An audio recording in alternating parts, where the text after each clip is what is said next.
Hello friends, मी आता स्वित्झर्लंडमध्ये आहे आणि स्वित्झर्लंडच्या शॉपमधून मी छान बटर घेऊन आले आहे. त्याच्यापासून अप्रतिम असं खमंग तूप तयार झालं आहे.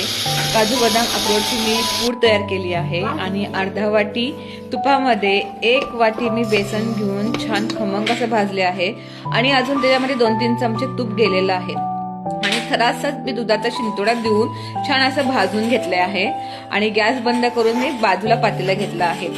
पातेलं घेतल्यानंतर त्याच्यामध्ये मी 2 कप पिठी साखर, नंतर सगळे ड्रायफ्रुट्स पूड आणि 5-6 चमचे वेलदोडे पूड असे सगळे एकत्र घालून छान हलवून ठेवली आहे मी.